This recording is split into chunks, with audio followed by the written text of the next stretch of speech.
नमस्कार प्यारे विद्यार्थियों, आज हम आरोह पाठ्य पुस्तक में जैनेंद्र कुमार जी का निबंध बाजार दर्शन पढ़ने जा रहे हैं। जैनेंद्र कुमार हिंदी साहित्य में अपना एक महत्वपूर्ण स्थान रखते हैं।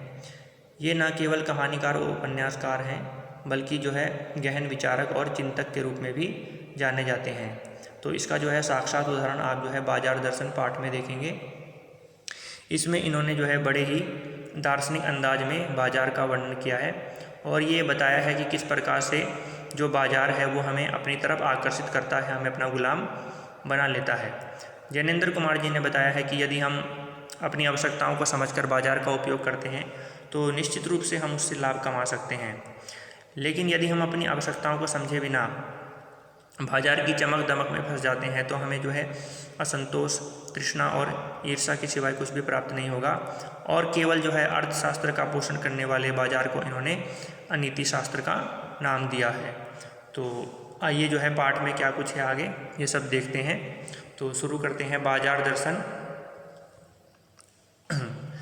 एक बार की बात कहता हूँ, मित्र बाजार गए तो थे, कोई एक मामूली चीज़ लेने पर लौटे तो एकदम बहुत से बंडल पास थे। तो लेखक जैनेंद्र कुमार जी एक समय की बात बताते हैं कि एक बार क्या हुआ, इनके एक मित्र बाजार गए थे कोई मामूली चीज़ खरीदने के लिए, लेकिन जब वो लौटे तो उनके पास बहुत से बंडल थे। यानी वो थोड़ा सा सामान लेने के लिए, मामूली चीज़ खरीदने के लिए बाजार गए, लेकिन जब वो वापस लौटे तो उनके पास बहुत सारा सामान था जो वो खरीद कर लाए थे। मैंने कहा, यह क्या? बोले, यह जो साथ थीं उनका आशय था कि यह पत्नी की महिमा है। यानी मैं तो बाज़ार में वो एक छोटी सी चीज़ खरीदने के लिए गया था, लेकिन मेरी पत्नी वो मेरे साथ थी, तो उसकी वजह से हमने बहुत सारा सामान खरीद लिया। यह सब पत्नी की महिमा है। यानी ये सामान खरीदना, जो इतना सामान खरीदना संभव हो पाया है, इसके पीछे किसका हाथ है? मेरी पत्नी का हाथ है।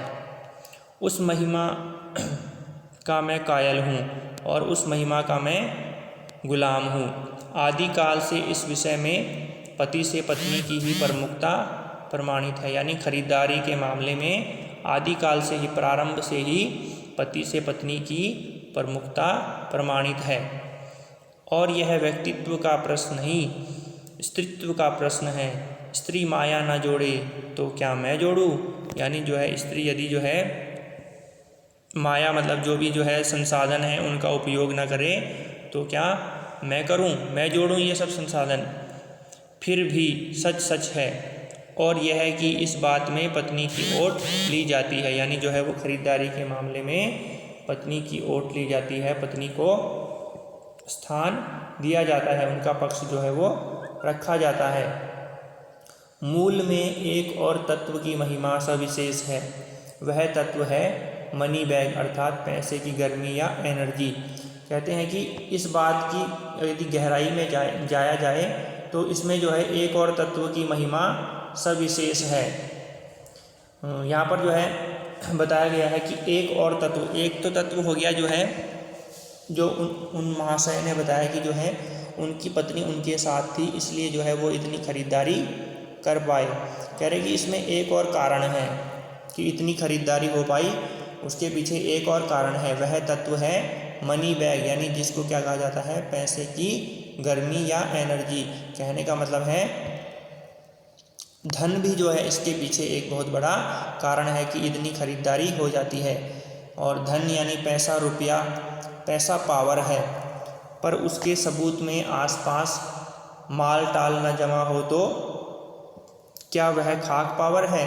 यदि आपके पास पैसा है तो आपके पास क्या है? पावर है, पर उसके सबूत में कि आपके पास पैसा है, आपके पास पावर है, तो उस पावर को दिखाने के लिए, उस पैसे को दिखाने के लिए आपके पास वो माल टाल भी जमा होना चाहिए। यदि आपके पास माल टाल जमा नहीं है, संसाधन जमा नहीं है, आप उनका उपयोग नहीं कर रहे हो, तो क्या वह खाक पावर है? तो अपनी पावर का प्रदर्शन, अपनी शक्ति का प्रदर्शन आप कैसे कर पाओगे?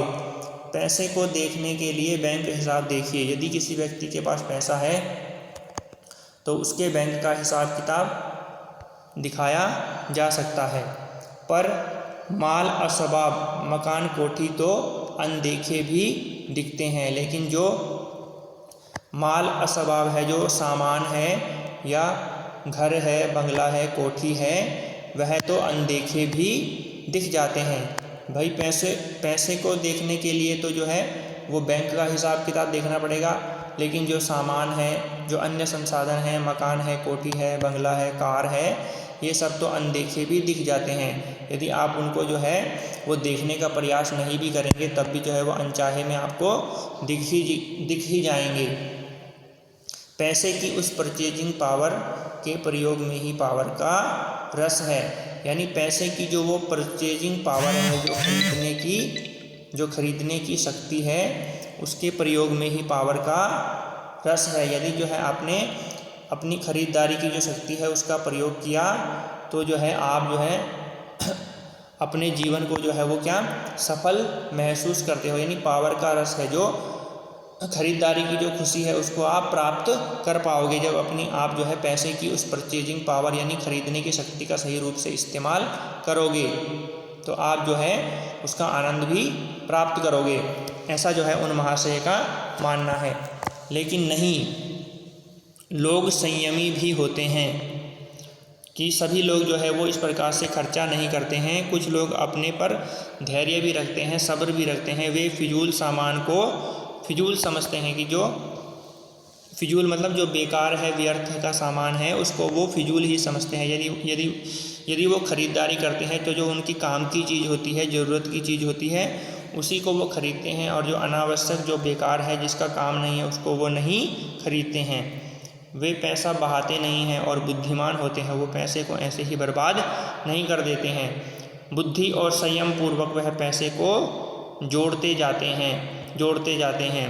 वह पैसे की पावर को इतना निश्चय समझते हैं कि उसके प्रयोग की परीक्षा उन्हें दरकार नहीं है। यानी वो अपने पैसे की जो पावर है, पैसे की जो शक्ति है, उसका वो अनावश्यक प्रयोग नहीं करते, और उन्हें इस बात की दरकार भी नहीं होती है कि मुझे जो है किसी को दिखाने के लिए जो है पैसे का प्रयोग करना है, पैसे का जो पावर है उसका प्रयोग करना है। किसी को दिखाने की जो प्रयोग की परीक्षा, उसके प्रयोग की परीक्षा की उन्हें दरकार नहीं है, मतलब आवश्यकता नहीं है कि उन्हें जो है किसी को दिखाने के लिए पैसा बहाना पड़ेगा, कुछ सामान खरीदना पड़ेगा।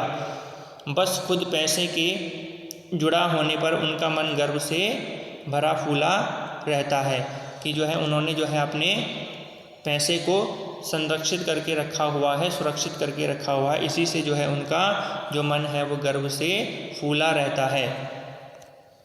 तब मैंने उन्हें कहा यह कितना सामान ले आए?